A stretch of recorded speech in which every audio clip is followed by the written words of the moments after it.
मेहताब, तुमने देखा ये गुड्डो कैसा तमाशा लगा रही थी? जी भाभी, लेकिन अगर उस वक्त चांद को मैं कुछ कह देती ना गलत, तो वो मुझसे बदगुमान हो जाता। हेलो, शादी अभी हुई नहीं, पहले से ही माँ बेटे को लड़वाने पे तुली हुई है।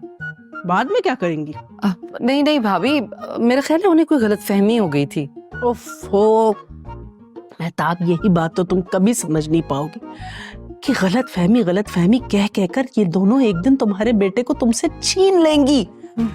देखो, बेटे की माँ होने के बाद ही इंसान को और एहसास होता है कि कहीं कोई उसका बेटा उससे छीन न ले, कहीं उसके बेटे को उसके खिलाफ न वरगला दे। मैं खुद एक बेटे की माँ हूं, मुझसे पूछो। नहीं नहीं भाभी, चांद मुझसे कभी भी बदल नहीं हो सकता। वो तो मुझसे बहुत प्यार करता है। ए लो, यही तो बातें हैं तुम्हारी, यही तो सादगी है। अल्लाह बख्शे, तुम्हारी अम्मा भी यही कहा करती थी कि इफ्तिखार मुझसे बहुत प्यार करता है, मेरा सबसे फर्मा बरदार बेटा है इफ्तिखार, मुझसे कभी बदल नहीं हो सकता। मगर गुड्डो के आते ही देखा था कैसे तेवर बदले थे उसके। पीठ पीछे तुम्हारी अम्मा को झूठी झूठी कहा करता था। खैर, मैं तुम्हें सिर्फ समझा रही हूँ। मुझे पता है हमारा चांद तो बिल्कुल ऐसा नहीं, बहुत अच्छा, नेक और मासूम बच्चा है वो। मगर याद है ना, इफ्तिखार भी कैसा नेक और मासूम हुआ करता था। वो वक्त भूल गई तुम? एक दफा तुम और आफ्ताब भाई उनके घर चले गए थे, तो कैसे डर के मारे वो घर ही वापस नहीं आया था ऑफिस से। बाद में पता चला था कि गुड्डो ने उसे फोन करके मना किया था कि जब तक ये लोग यहाँ से नहीं जाते तुम वापस नहीं आओगे। खैर, वक्त गुजर गया, सारी बातें भी गुजर गई। अब मट्टी डालो इन बातों पर, सिर्फ दिल ही दुखता है इंसान का, और कुछ नहीं है।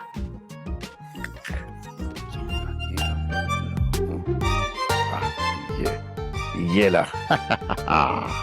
और ये उठा। अब्बू, अगर मैं ना आती ना तो अम्मी इनकी अच्छी खासी क्लास ले चुकी होती। देखो बेटा, मैं रहूं ना रहूं, तुमने और चांद ने ना मेरी सितारा का बहुत ख्याल रखना है, कोई तकलीफ ना पहुंचे इसको। हाँ हाँ। ओह, इतनी मासूम कहीं रहती नहीं। अब्बू, आप इतनी साइड ना लिया करें, इसकी बहुत तेज है ये। लेकिन अगर आप इतना इंसिस्ट कर रहे हैं तो हम दोनों इसका ख्याल रख लेंगे। फिलहाल आप अपने गेम पे तवज्जो दिए, देखें कहाँ पे पहुंच गई। अभी मैं ही जीतूंगी। ये लें। क्या हो रहा है यहाँ पे? ओह, ताश खेली जा रही है। जी हाँ। अबू, वैसे आप इस बला से बच के रहें, बहुत चीटिंग करती है, बहुत बेईमान है ये। हाँ हाँ, मैं देख रहा हूँ, है ये। ओ हेलो, बेईमानी वो होती है जो पकड़ी जाए, और जो ना पकड़ी जाए उसे होशियारी कहते हैं। एडी तू होशियार। अच्छा, तुम कहाँ चल दिए मियाँ? मैं जा रहा हूँ आपकी मिसेस और उनकी भाभीियों के साथ बाजार। सारा बाजार छांट मारेंगी वो शॉपिंग करने के लिए, इसकी शादी के लिए। हाँ, इसका तो बहाना है मियाँ शादी का। असल तो सारे तरद्दुद तुम्हारे लिए किए जा रहे हैं, बच के रहना। शादी तो मैं करूंगा अपनी मर्जी से, ये बात तो तय है।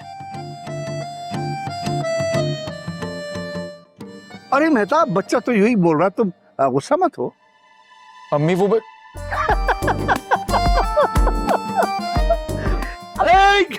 अरे जाओ, अब तक तो हो गया जो हमने चाल चलनी थी। यार क्या करते हैं अब? चलो चलो, अब्बू दोबारा से दोबारा। देखिए ना, जिस तरह ये इस पे फ्लावर्स है ना, बहुत अच्छा लगेगा। अब ड्रास में लेके बना लो, पेशवाज और पजामा है। अरे मेहताब, तुमने कोई हैदराबादी जोड़ा तैयार नहीं करवाया? कसम से हैदराबादी कपड़े ऐसे शाही लगते हैं ना, ये बड़े बड़े दुपट्टे, ऐसी लंबी लंबी कमीजें। My God, who wears ये लंबे लंबे दुपट्टे and big big दुपट्टास? आजकल की गर्ल्स तो ये हैंडल ही नहीं कर सकती। And ये लॉन्ग कमीजेस, प्लीज, ये तो बहुत ओल्ड फैशन हो जाएगा। मैं आपको बताऊंगी आपने क्या करना है कपड़ों के साथ। खैर, ये मेरी शादी का जोड़ा है। मैं सोच रही हूँ कि इसकी नई कमीज बनवा लेते हैं, लहंगा तो फलक पहन ही लेगी। हमें कितनी देर लगेगी आप लोगों को? सारी डिजाइनिंग आप लोग यहाँ कर लेंगे तो बाजार जाए क्या करेंगी? अरे चांद बेटा, हम तो कब से तैयार बैठे, बस दुबई वालों को हर चीज बड़ी ओल्ड फैशन लग रही। अब खच्चा इस बात का है कि बाजार जाकर भी सब कुछ ओल्ड फैशन लगने लगा तो हो गई खरीदारी। I know, आप लोगों को तो ये नहीं पता कि बेबी कितनी अच्छी डिजाइनिंग करती है। वो एक ड्रेस से 4 ड्रेसेस बना लेती है। फिर तो सिर्फ आस्तीनें ही बनती होंगी, है ना? चांद बेटा बस तुम गाड़ी निकलवाओ, हम सब रेडी हैं, आ रहे हैं।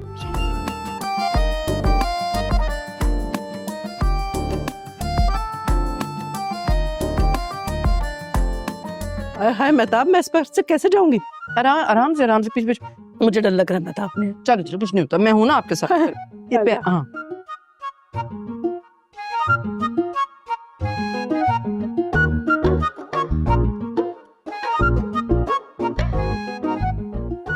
कुछ चाहिए आपको?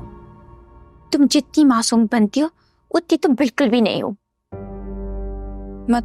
मतलब ये कि मैंने तुम्हें और चांद को सीढ़ियों पे बातें करते सुन लिया था। तुम कैसे उसके साथ आंखों ही आंखों में प्यार करना सिखा रही थी, सब पता है मुझे। आपको पता है आपका प्रॉब्लम क्या है? कि आप अपनी मर्जी से किसी भी बात का कोई भी मतलब बना लेती हैं। मैंने इस घर का नमक खाया है, तो बेहतर होगा कि आप मेरी किसी भी बात को गलत रुख मत दें। What रुख? What do you mean by रुख? मैं दुबई से आई हूँ और मुझे अच्छे से पता है कि तुम जैसे लोग क्या सोच रहे होते और क्या नहीं। मैं मेकअप भी करती हूँ, उसके अलावा भी मेरा दिमाग चलता है। Dramatic girl.